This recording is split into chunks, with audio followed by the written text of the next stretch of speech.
Welcome to Sir Lancelot's Real Estate Roundtable, your guide to mastering the realm of real estate in Central East Florida. I am Sir Lancelot Leonard, ready to uncover the secrets of seller strategies, home staging, mortgage mastery, and more. From Daytona Beach to Cocoa Beach, Lake County to St. Augustine, join me as we navigate the intricacies of real estate. As the leader of the Sir Lancelot Group at Florida Homes Realty and Mortgage, I'm here to arm you with knowledge and innovation, whether you're a seasoned homeowner or a first-time buyer, unveiling the kingdom of real estate, one roundtable at a time.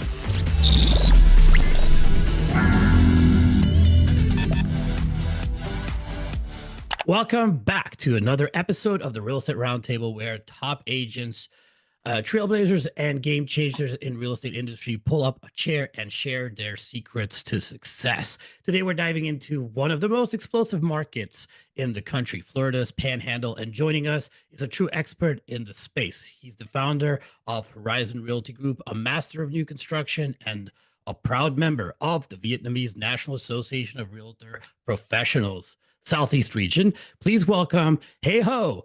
Hey brings a fresh perspective, deep local insights, and an entrepreneurial story that will inspire anyone building a career in real estate from the ground up. Trust me, you don't want to miss this one. Hi, welcome to the podcast. Thanks for having me. It's great having you, another entrepreneurial spirit with us. It's amazing to see you here. Big smile. Love it, love it, love it. Hi, let's rewind a little.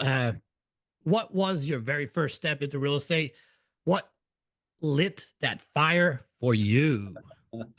I started real estate just because I was kind of bored. COVID happened, and I thought I was going to be a stay-at-home dad, and I realized how much I love my kids, but I needed them out of my face. So I got into real estate as a project. And I realized that I just used my entrepreneurship that I was kind of embedded in me over the years. That just it just took off, and I became a beast of its own. And I just implanted everything that I learned from over the years all the businesses that I own and managed, and I just implied it into real estate, and it was just easy to me. Cool. Was there a defining aha moment where you knew real estate was your calling? I might get in trouble for saying this, but when I was working at a big box brokerage, I was looking at my commission splits and stuff like that. And I'm like, hold on, what? Hold on, what? That didn't make any sense to me. Just the old school mentality. And I was like, hold on, there's a whole bunch of new way of doing stuff that these old brokers didn't follow. And I just kind of knew like, this isn't for me. And that's when I went, hey, I think I could do something with this. And it just kind of took off. Yeah. Is there any early struggles that shaped how you work today? For real estate or just in general? Well, in general, that would be awesome. Well, I had a life-defining moment. I had a little brain injury. You kind of little see when the doctor called you and said, "Hey, you need to come back in after your CAT scan." It was kind of like, "Whoa!" It's like, "Hey, did I need to gather myself, or do I need to prepare myself for what you're about to tell me?" And that kind of just changed my life. Like, you know what? Life is too short that I need to just do whatever I can. And then I kind of rather that cured, that cured itself. And I was like, you know what? It's time for me to let's do something. And I'm just gung ho and just doing it. Cool. Fast forward to today, you build Horizon Realty Group into a trusted name in the Florida Panhandle. What do you think sets your team apart in such a competitive market? Well, we're just at it. I mean, we do service the Vietnamese community, so we do have that advantage because I'm bilingual. So that kind of taps in a lot of Vietnamese client. Kind of just calls me out of necessary. Well, the thing is, because my old business, I own a nail supply, so I used to go door knocking to everybody in the community. So everybody kind of knows me, and plus I've been here my whole life, so people just kind of knows me generally from the old my other business, and then to the real estate side. Uh-huh. For those unfamiliar, what makes the Panhandle so unique, and what are some emerging trends buyers and investors should know about in your area? I mean, it's probably booming over there right now, isn't it? We have Destin, the white sand beach, and on top of that, we're probably the cheapest housing market of all of Florida. I mean, you can buy, I mean, a brand new house, 3,000 square foot for under 400,000, 500,000 still, that's Wow. something like that down in Orlando is like six, seven, 800,000, so it's just relatively for Florida, we're cheaper than most of Florida. And And more a lot of affordable. investors, yeah, more Is this affordable. construction different there? I mean, you guys got hit by big hurricane last year.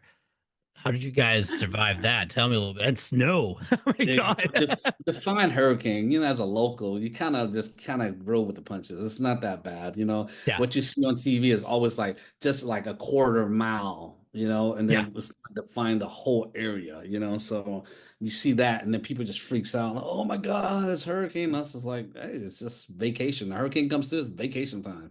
Exactly. It's like snow break basically for northerners. Yeah. They're like, oh, it's Uh, a blizzard, whatever. It's not a blizzard, it's just snowing. Yeah. And up here we're booming. I mean, we have a lot of new construction. Amazon is coming. So Amazon fulfillment center is coming right outside. So people like out of state that wants to move to Florida that works at Amazon. It's cheap. You're closer to the beach. You get the benefits of Florida. So that's a plus for us. And we live in a military town, so people are coming and going all the time. So how does that work? You work with a lot of veterans too? I do. Actually, I'm working on a veteran right now, a Vietnam veteran right now. We do work with a lot of vets. So we have a big military base there, the Navy, the big Naval Air Station with the Blue Angels, home of the Blue Angels. So we're here. It's here. That's cool. So your go to, for new construction and your go to for that, and what are buyers overlooking when it comes to building versus buying existing homes? A lot of people have a misconception thinking new homes are more expensive than older homes. In reality, the newer homes sometimes is even cheaper because they offer the lower rates, the insurance is a lot cheaper, and who doesn't want a brand new house for less of a payment than you buy a resale house? Of course, the older the house, the higher the insurance. So I educate my buyers all the time. I can get you a brand new home, 2,200 square foot, insurance is $700-800 a month. You have more buying power. You have more, and then they'll buy down your rate. So it's a no-brainer. It's easier to sell a new construction. Anything that you'd like to highlight who builds up there that are, your like top builders Well, that we you, have the top, the main ones, the Adams Homes, the DR Horton, the Lennars, and then of course the builder here, the DSLDs. So they're all here. I know a lot of builders get a lot of bad reps. They do get a lot of bad reps, but you only hear about that one, two, three, five in the thousands of they build every single year. What about the other 900? You don't hear them complaining. yeah, So I'll tell people that like don't always listen to what you hear online. You hear about those five, but what about the 10,000 that people are satisfied with? exactly. I mean, I live in a new construction home. I'll be honest with you, and I bought it new, and I love it. Barely any issues with it when we took over the house. And whenever we had, it got fixed within the year that they promised. That's another thing I think that we realtors. Um, I always highlight it when I talk to my buyers. I'm pretty sure you do too. The warranties. What kind of Yeah. warranties you guys got up there on these homes? Like it's pretty good, no? Yeah. I mean, you get a brand new roof. I mean, you get a 5 to 10 year, depends on which one. Air conditioners, 10-year manufacturer warranty, and then you got a foundation. I mean, all that just comes with the house. So why not? Why not? Who wouldn't want to live in a house that's brand new that has warranty And you for got the the one two same ten month? too, no? Yeah, so the same monthly payment. Sometimes your monthly payment is a lot higher with the older home, even though it's cheaper in price, but your insurance is high, your property taxes is high versus a new home. And then your interest rate on a new home is a lot cheaper than the resale home. So it's just catch 22. Just however way somebody want it. Yeah. I mean, we have the I think it's called the 1 to 10 or 210 maybe on most new construction homes. That's basically 2 years on mechanicals and 10-year structural.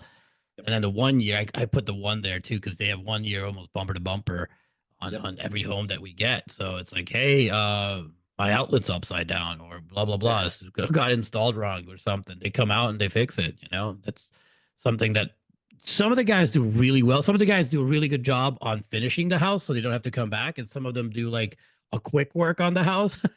And then they're pretty good on following up and fixing things afterwards. I do want to Um, elaborate one little thing on that too, though. I know that where the most of the complaints come in, it's when people don't have a realtor.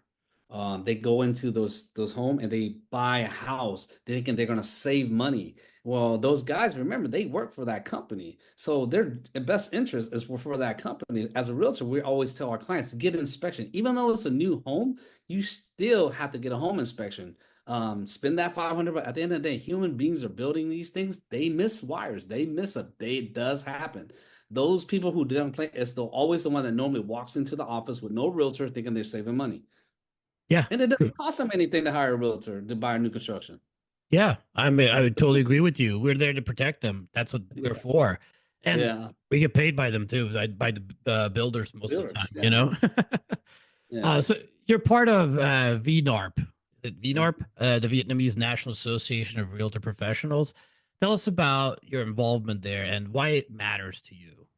We're there's a group of us all across the United States. We started a new chapter in the Southeast region, covering Atlanta, Orlando, New Orleans, around here. So we're in a group that we just support each other all across the United States, and we have developers, builders, lenders. We have not only just Vietnamese, anybody who's dealing with the Vietnamese associations, especially in California. There's a lot of them, and we're all in this one big, massive group chat, and everybody's out there helping everybody out every single day. There's somebody asking questions about a commercial real estate or something like that. There's somebody answering that question.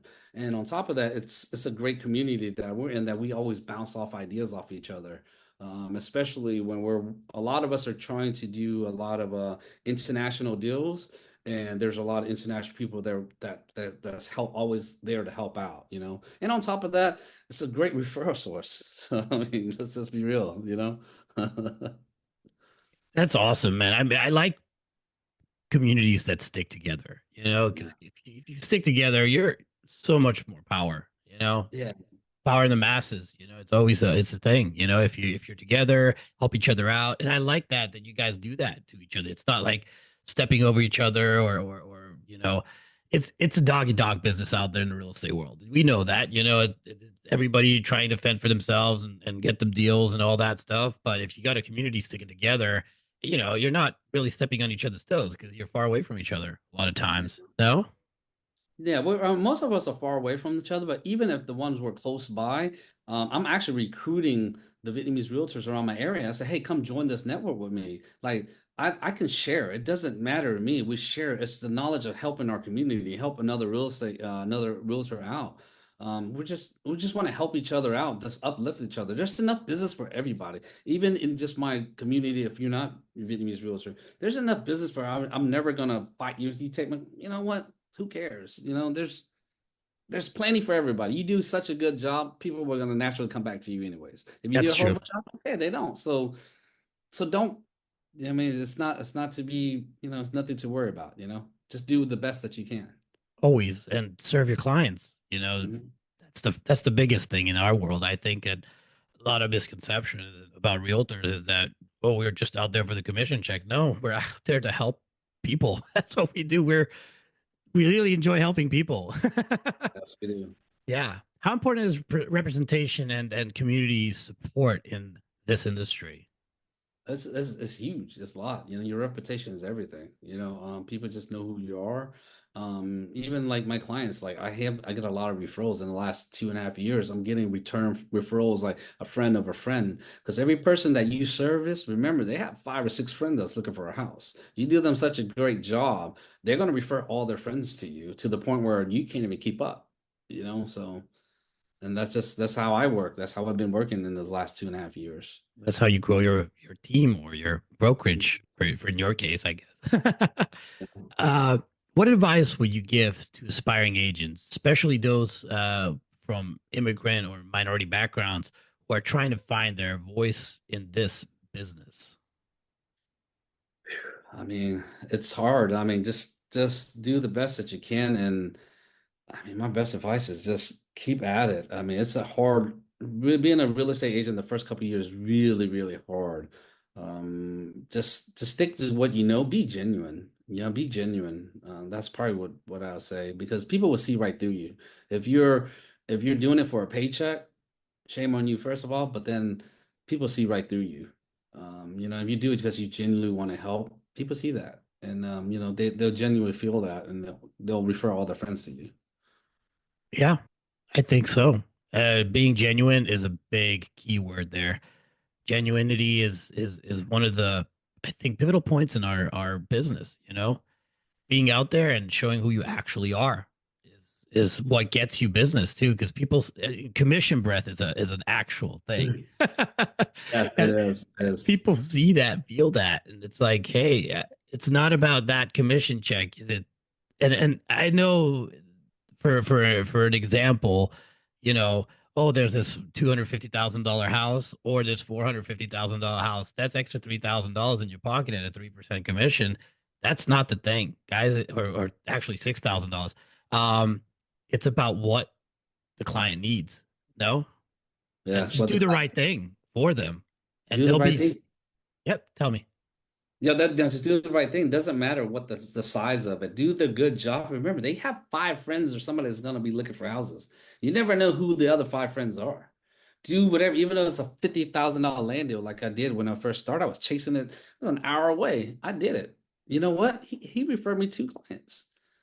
Yeah, So let's just do every job. Don't look at it as a paycheck. Just like, hey, this is a client. No matter $1 million or $50,000, I'm gonna service them the same way. that's true. That's true. I mean, if you're starting out, that is a great advice. Service whoever you can the best way you can.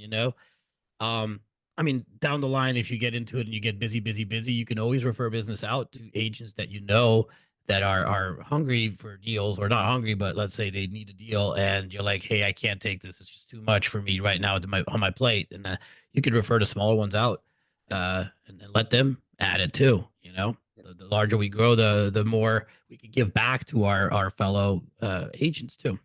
Yeah. What are some must know tips for people relocating to Florida, to your area, the Florida Panhandle? Must know. I mean, number one thing is everybody assume that Florida insurance is so expensive. Maybe in different parts of Florida, for me, it's not that expensive at all. So that's a misconception that everybody I get from out of town, or even when they're investing, they're like, I heard insurance is really, really high, and they're scared. I'm like, no, I can prove to you that it's not that expensive at all. Yeah, I mean, So we're not Ohio, but we're definitely not New York City either. So yeah, you could probably find insurance. I mean, a new construction in our area is about what, 1,000, 1,100, maybe 1,200, $100 a month. $800, Yeah, even a 100-year-old home the other day. I mean, I had it, $2,000, 2,400, which is that's not bad. good. Yeah. So, I mean, I don't know where people traveling, moving here, they always just assume that insurance is high. Well, it is in most parts of Florida. So Yeah. Panhandle's probably a good place then because insurance is not that high. So if you're planning to get some sun and some white sandy beaches and still enjoy Florida's laws, Um, so called, Panhandle is probably the right place, in that matter. I mean, we used to be really good here too in Daytona and the surrounding areas, but we gotten higher and higher after getting hit a few times. Like, I yeah, mean, we I had get a what? go Sorry. ahead, go ahead. No. I have a fourplex that was I was paying 1,800 for regular insurance, $1,000 for flood insurance. And after the two hurricanes came through and there was another one after that, my insurance jumped to 5 grand and 1,800. And then I Oh, found I went with Citizens and 5 grand came down to 3,100 or something like that. And the flood came from 18 to like 15. But that's high, no? Like, that's all right. I have a quadplex. Mine's only 2,700 a month. yeah. I mean, when we I mean, started, I was like, oh, this is awesome. And I'm like, this is not bad. We could carry this forever. And then it was like, boop, jumped up. I'm like, oh my God, my mortgage payments just went from like 1,600 to 2,200. I'm like, wow, that's a $700 bump. yeah. That's extra 30%. That was a lot. I mean, it's still rented and we're making cash flow on it. But I'm just saying that's what happened here in my area. I'm guessing your area didn't get struck that bad with insurance hikes. Oh, Yeah. How do you help first-time homebuyers feel confident navigating new construction world? So my thing with first time home buyers, I always show them everything they want to see first. I always want to see them first, and then I'm like, okay, now that's it. Hey, give me, and then I'll slide a new construction in and say, this is what you can get. And I always ask, what is your max monthly payment? And in the back of my head, I'm already doing the calculations. And then I'll slide in with the new home, and most of the time they're like, oh, I didn't know I can afford this. Oh, the price is $50,000 what my budget is, because they don't really they just think, oh, this is my budget. Oh, it's 200,000 or $250,000. They just don't realize like everything comes into play. Your insurance, your property taxes, interest rate. So they're already thinking that. So we as realtors, we need to educate them. Hey, this is what you can get for $1,700 a month versus $1,700 a month. A new construction at 300,000 on a resale home at 250. Oh yeah. So and that's how I educate them. Then once 8 out of 10 times when I'm doing new construction, I mean, when I'm showing a client whatever they want to see, there's a brick house, whatever, and then I slot them to a new construction. When you put that pen and paper down, you look at the numbers and what did I get for this? 8 out of 10 times they're going to new construction. Oh, we had a client like that last year that was they still had the rates DR. They still had the rates at 5,499, I think. Mhm. And they were like, they told us call us Wednesday. It's like if your client doesn't sign today, tomorrow rates are going up to 5.5 and 598. He's like, no, this is just a sales scheme, blah, blah, blah. Next day comes, rates go up. She's trying to, call. She writes corporate, please, blah, blah, blah. And they're like, no, man, we told you. And I'm like, we told you too. They're not trying to, for them, Yep. you're just a statistic. They're selling a million homes a year, for God's sakes. Do you think they're gonna change any of their, projections or their systems just because they're not? They're not trying to sell you a home because you walk out the door, the next one walks in the door. They're not. They're doing Yeah. volume. It's not about the individual sale. Yep. That's what we tried to have her understand, but it was so hard for her to understand that. So she ended up renting, still looking for a house. But I'm like, we could have gotten you into and it was a good deal. It was like $250,000 for a brand new 3-bed, 2-bath, 1-car garage, townhouse. She found a 1-bedroom, $1,300 to rent now. And I feel so, bad for her about that and her situation. But this is what happens when you don't listen to your realtors, and that's why we're here. Is like, look, they're not trying to sell you. Like they're pretty cookie cutter. This is the contract. This is their deal. This is what they're offering. They're not going to give you more or let the price down because of you. They don't do it because if they do it to you, they have to do it to everybody, all the million people they serve. Yep. Because it goes against HUD. I think if they change the rules for one person, then they have to change for everybody. No, I Oh. think it's something like that. The next question is, what tech tools or strategies are you using to stay ahead in the fast-paced Florida market? Use CRMs. Find a good CRM. I'm a system guy.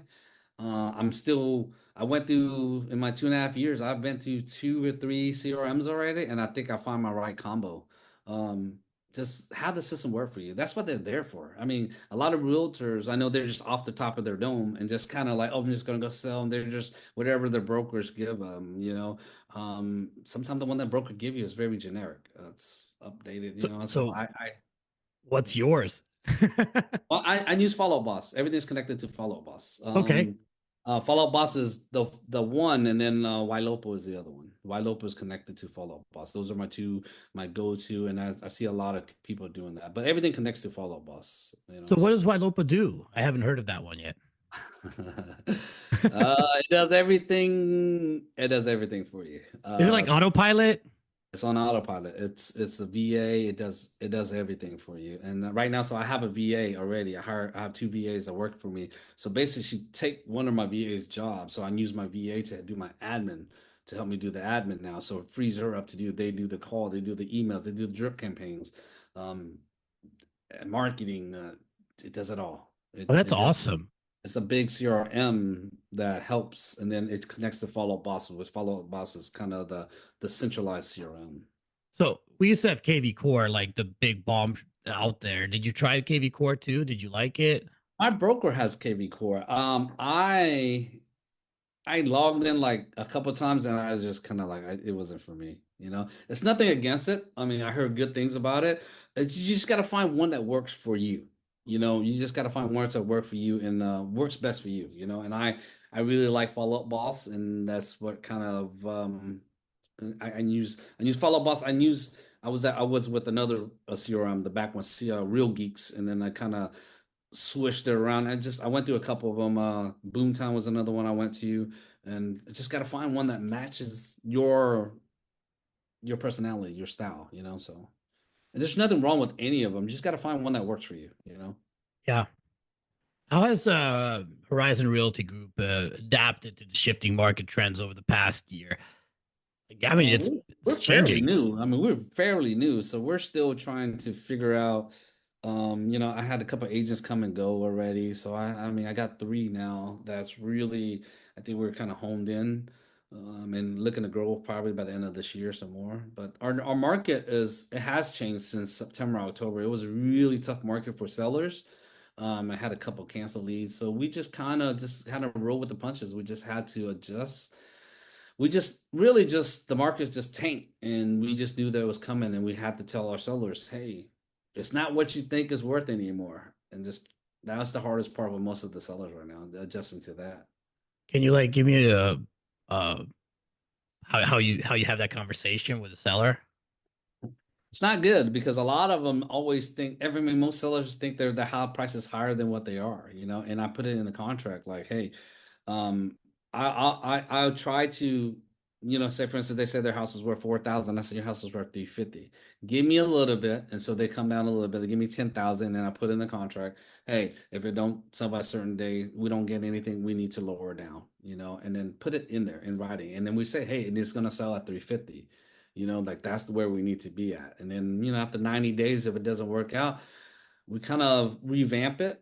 We probably take it off the market for a couple months and then kind of relist it again because now we told you that it's not Yeah, going to sell. that's good that you take it off the market because the longer it sits on the market, the less valuable, the less it comes up in searches. I keep telling my people, first 2 weeks of your marketing campaign is the best 2 weeks. That's when you get the most eyeballs on your property, and when you get into week, 5, 6, 7, 8, and then you get like week 12 and you're like, okay, what's going on now? And I'm like, yeah, I kind of told you so about the price, and you didn't really listen to me.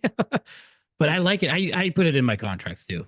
Yeah, that's what I Definitely. If mean. they're way off, I always put it in. If they're, 5, 10 off, I'm like, I'll tell them verbally. I wouldn't put that in my contract. But if they're like 50 off, I'm like, guys, we're gonna put this in the contract because otherwise, why would I take this listing? Because it's just money out of my pocket. Because I pay for the photographer, I pay for the videographer, I pay for the sign, I pay for everything. I show up, I put a lockbox on, all that stuff.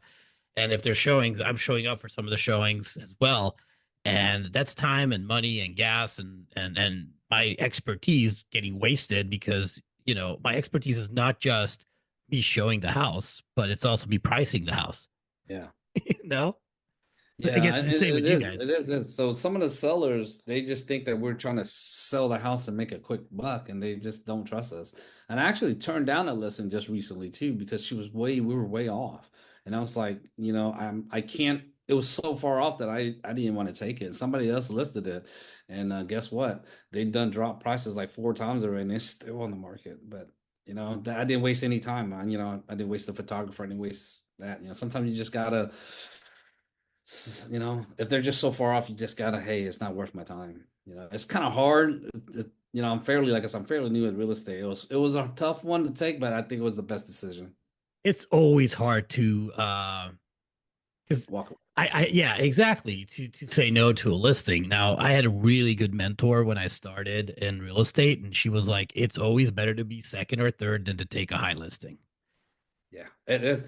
That You is know, right. it's That is always right. better to be second or third than take a high listing because you take a high listing, you're gonna lose that listing eventually because they get really unhappy with you because you're not selling their house, and you like, yeah, you told me that you could sell it for this much and blah blah blah, and you couldn't, and da da da, and then they get disappointed and they have this feeling that a realtor is not good because they can't do what they promised to do, and you're like, That's some guys out there. I'm sorry to say, you guys better start talking and educating your clients about pricing. You know, it's not just about having that sign in the yard and milking it for buyer leads. It's Mhm. about doing the best for your client, selling their home because they It's need to always get right. out. They want to get somewhere else. And for that, they, you know, if there's five agents telling them that their price is high, that they're thinking about, they might start realizing that, you know. But if there's one agent out of the five that's going to give them the number they like to hear, they're going to go with that agent no matter what. But Yep. then you are the one that's going to get blamed for it not selling. And then you'll become the first agent that didn't sell their house. Because after 6 months, they're going to be like, well, you didn't do your job right. We're firing you, you know, and then we're hiring someone else. And then someone else comes in with a, you know, a better, more sellable number, and they sell it. And you're like, I could have sold it for that number too. Yeah, but that's not the number you agreed to with them. And that's the number in their heads. Yeah. Yeah. That's the thing with sellers. Yeah, we just got to educate them because we went through this big market where everything was selling so crazy, and of course, the higher the number, that's what the number they remember. They don't understand. It's like a stock market goes up and goes down, and we're definitely down, and we're still kind of. I don't think we bottom out yet, honestly. I think the prices is probably going to still go down a little bit more. We're close, but we're not there yet. You know. We're in that down kind of Yeah. curve part where we're Yeah. like almost down at the bottom, but we're going to head Yeah. up soon, I feel the probably. same way. We're Yeah. probably right there. Right. Yeah, a little bit more, and then maybe a couple more before it shoots back up. But the good news is we didn't, our bottom is not the high of when it started. So Hmm. we are higher up Yeah, now than we were in, let's take say, off. 2019 when it started going up. Yeah, yeah, yeah. So prices have gone up. It's just, I think it corrected itself a little bit, you know, with the interest rates. I really think that if the interest rate come back down to, you know, in the fives, we'll start a steady head up, you know, 3%, 4% growth a year. I think we're going to get back to that. Yeah, we hit five. It's gonna be a boom because people are just kind of like, I mean, there's number one, every seller is going to come out and say, hey, I want to sell now, you know, and every buyer is going to be like, hey, I can afford now. So they'll start buying, the price will start going up. And then we have that housing shortage of 4 million houses too, that are like, okay, so what are we going to do with that? No, yeah, like that's a lot of houses, 4 million houses. Okay, it's nationwide, but it's still, that's a lot of houses. yep. Um, I mean, Florida, I think we are pretty much caught up on our backlog of homes because now people are going back and, you know, they experienced a couple canes and now they're like, oh, let's get out of here. Snowstorms are better or blizzards are better. It's just different, you know. Like, okay, you got to prepare for, and if you buy a new home, a new construction home that's, you know, zone X and built up high, you don't have to worry about those floods as much as you think you have to. If you buy one on the beach that's built in the 1920s, yeah, you, you get a direct hit by a hurricane, you might get flooded. You know, Yeah, that's a possibility for that. But if you buy something new, you know, in my area, 95 is like the cutoff point. So I live west of 95, just on the other side. I don't think we're going to get flooded. It's super hard to get flooded on this side. We got streets flooded in the area, but the houses are still 2 feet above that. So for us to get flooded, the whole city would be underwater. yeah, Like the lowest point house would, the water would be above the lowest point house. yeah, You know, that's a big Cat 5 hitting straight on for like a week and a half yeah. of rain. You know, that's massive. That's massive. Um, and you don't usually they move way faster than that. So we'll, you know, knock on wood, they get over us and they're Not goodbye. gonna- You yeah. know, I always like it because then we sit around and we watch TV with the kids, played some board games. You know, put the grill on, have a couple gas tanks filled up, do some barbecuing outside in the rain, stuff like that. I think it's fun a little That's bit. why I say when a hurricane comes, it's a vacation. I'm like, hey, it's coming our way. Hey, if we go one way, we go the opposite way. You know, we go farthest way, and then we just take time on vacation. There's nothing. Take all your valuable with you, and hey, that's what we have insurance for. You know. Exactly, they'll rebuild your home in a heartbeat. Yeah. So So, hey ho, thank you for sharing your journey, your insights, and your passion for real estate with us. From your start in the business to your leadership in the Panhandle and your role with VNARP, it's clear you're built more than homes, you're building community there. To connect with Hay, visit horizons-rg.com. Follow him on Facebook at Hi Ho Hi ho, Pensacola. Pensacola. Picola, Picola. Picola, Yeah, Picola. you'll find it in the description, all of his handles. And to our listeners, don't forget to subscribe, leave a review, and share this episode with someone thinking about diving into real estate or relocating to Florida. Until next time, keep learning, keep growing, and keep closing deals. Thank you, everybody, for coming and tuning in. Bye Bye. now. Bye now.